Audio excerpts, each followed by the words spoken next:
Hey guys, good evening. Welcome back. Why fear when you're not done anything wrong? That's exactly what I'm going to touch upon today. And the reason for this is a continuation of what I spoke yesterday, which is about this whole initiative that I took to collate the issues and the good and bad about the Java bikes that the folks in the WhatsApp community are facing. Now, yesterday once I got this call from my dealer, the dealer from whom I took my bike. I could recognize the number, but I couldn't pick up the call, and that person called me up again today. And when he called me up, he told that he apparently received a call from Java Motors. I don't know if it is true, and he got to know about this link, that Google Forms link that has been shared around, which is asking for inputs about how the Java bikes are performing and what's good, what's bad, everything that I've written in the Google Forms. I just explained him, like, I think he probably recognizes me by face, may not. It may be that he does not know my name, but I just told him, like, I my bike is also from the same dealership, and I'm pretty close to his brother who runs the service center and all the stuff. Then I explained him why I'm collating all this information and stuff like that. He was convinced. I just like left it there.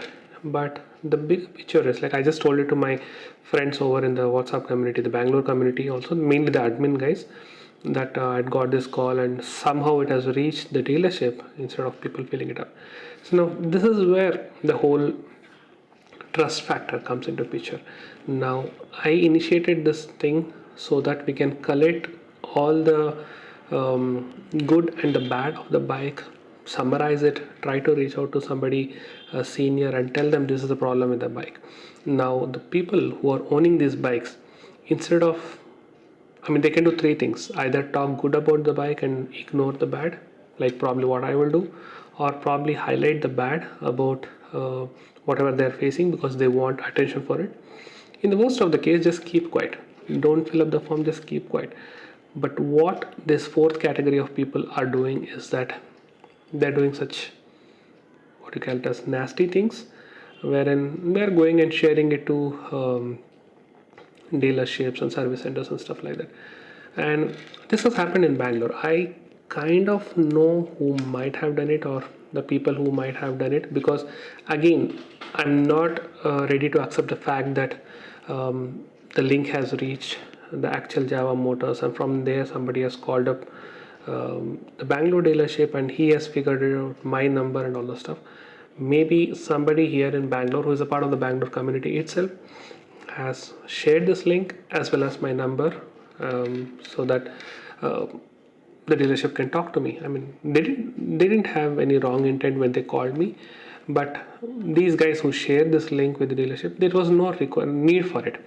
So the thing is, like, I'm not scared because I'm not doing anything wrong. I'm collecting certain information because I'm plan to collate everything, summarize the stuff, and take it forward to somebody responsible. Neither I'm giving this as like leak. I'm misusing this information in any way. What do you do with misusing? Like, what kind of sensitive information are these? Like, design information about unreleased bike? People should be crazy before even thinking about something like that. These are problems which are out there. Like, I'm nobody here is like a automobile journalist that they have to talk positive always, so that then the company gives out the next bike also to them and they get to review it and they stay in the job and all the stuff. Like, everyone knows about the problem. It's just that we are collecting the problem in one place so that this can be shared to see if we can get a solution. I'm not even telling we will get a solution, to see if we can get a solution. Now, instead of helping out the community, if people are sharing it with dealership, which is of no use, that shows how stupid their whole thought process is and all the stuff. One of these Bangalore admins did happen to call me back, and he told that he will kind of support me or he'll back me up to figure out who this person is. And I told him, don't bother. Okay, we are not doing anything illegal. We're just collecting information, and we are not even misusing anybody's contact details. It's not that I'm spamming them with some stuff and all. So that's what I would say. Why fear when you're not done anything wrong?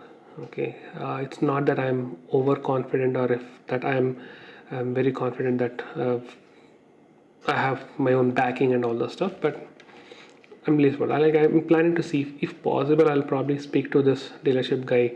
I'll go and talk to him in person today, or maybe I'll go tomorrow or sometime like that, and I'll talk to him in person, like to figure out who did this and what was their concern when they reached out, and why did they even ask them to fill it up.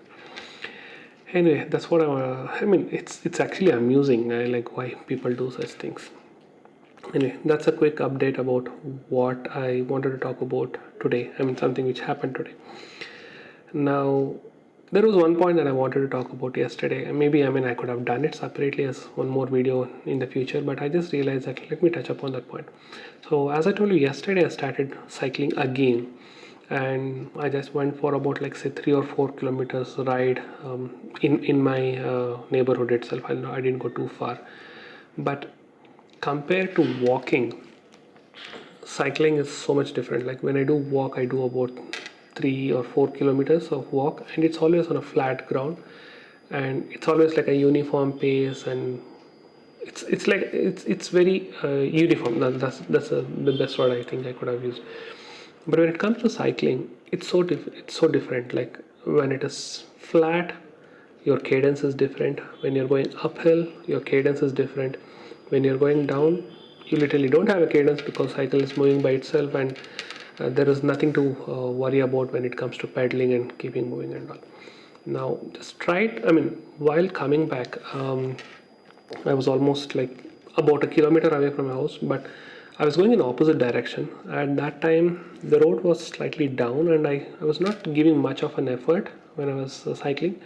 But I was continuously thinking in my mind, like when I'm coming back, I could have, I mean, I might have to pedal little bit hard and all those things. It was running in my mind. But when I was coming back, I did uh, I didn't feel that I had to push myself too much. It was easy, I could do it. It was not like too steep or anything, I could do it.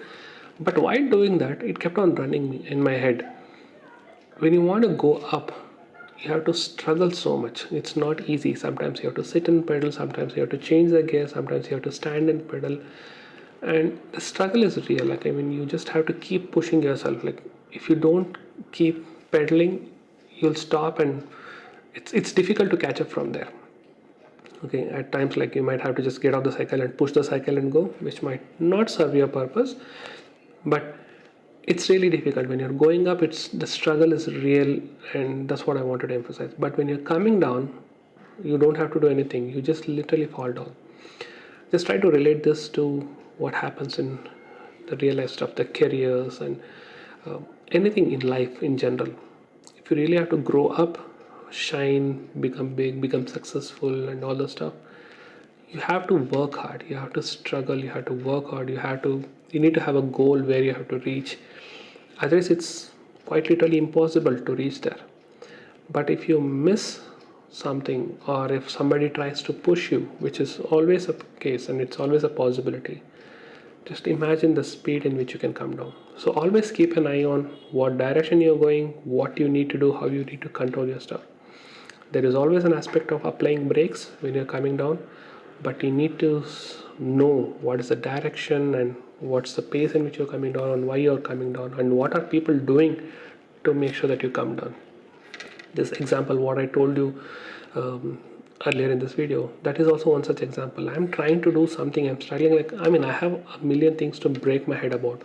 Why do I have to even bother about somebody else's bike issue? I'm doing something out of my own interest, out of my own busy time and all. And there are people who are always there to pull the leg, make you fall down and tumble and all that stuff. Quite relatable, isn't it?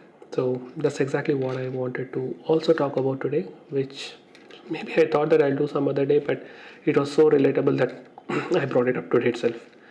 Anyway, thank you so much. I'll talk to you tomorrow. Take care. Bye bye.